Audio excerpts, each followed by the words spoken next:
David devenait de plus en plus grand et l'Éternel, le Dieu des armées, était avec lui. 2 Samuel 5:10.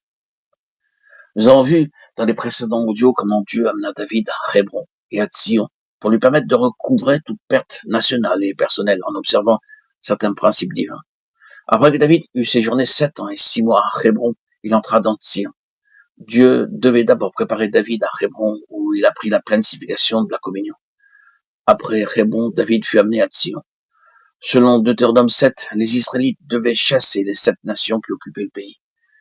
Ils ne devaient faire aucune alliance avec eux, ni contracter de mariage. À cause de leur sagesse humaine, ils faillirent vis-à-vis de Dieu. Les 7 nations restèrent et furent cause d'une grande perte pour la nation d'Israël. Dans 2 Samuel 5, nous lisons comment David arracha Sion aux Jébusiens et établit son trône dans la ville.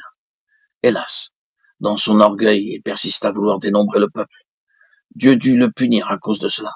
Sur l'ordre du prophète, David se rendit à l'ère d'Aravna et édifia là un autel à l'Éternel. En faisant cela, il découvrit l'emplacement pour le temple de Dieu. C'est le premier principe divin au sujet de Sion. C'est l'emplacement du temple de Dieu. Nous devons y être amenés selon la manière de Dieu. Et deuxièmement, nous ne devons pas dépendre de notre connaissance, notre intelligence et nos qualités pour son service. Après lui avoir révélé l'emplacement de son temple, Dieu donna à David le modèle du temple par écrit. C'est le deuxième principe divin de Sion.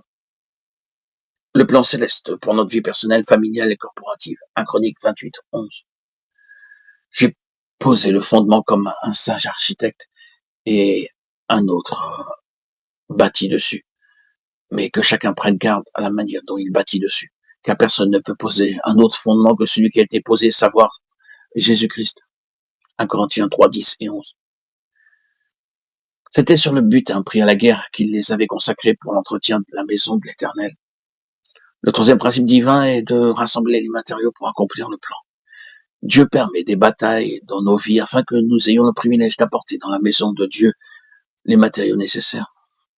Après que David eut trouvé l'emplacement du temple, reçu le plan et rassemblé les matériaux, la chose dont il avait besoin était d'un sage maître d'ouvrage.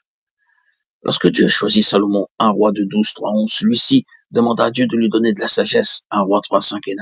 C'est ainsi qu'il devint un sage maître d'ouvrage. Si l'œuvre de Dieu doit progresser paisiblement, il doit y avoir des hommes de vision et d'expérience apostolique. L'œuvre de Dieu nécessite toutes sortes d'ouvriers. Dieu a besoin d'ouvriers habiles en toute partie du monde. Alors seulement l'œuvre peut progresser sans à-coup. Bien qu'ils aient utilisé de lourdes pierres, de grands madriers et d'énormes poutres, on n'entendit aucun bruit d'outils dans le temple. Il est très nécessaire de connaître le plan de Dieu afin que l'œuvre de Dieu progresse en une parfaite unité et harmonie. Lorsque Salomon termina de prier, le feu de Dieu consuma l'holocauste et le sacrifice, et la gloire du Seigneur remplit la maison. La gloire de Dieu descendit seulement lorsque l'œuvre fut achevée. Ce n'est que lorsque l'œuvre de Dieu est achevée que nous aussi nous pouvons voir sa gloire. Une œuvre inachevée ne peut être à la gloire de Dieu. Dieu, dans son dessein, amena David à Sion afin qu'il puisse s'y révéler à tout son peuple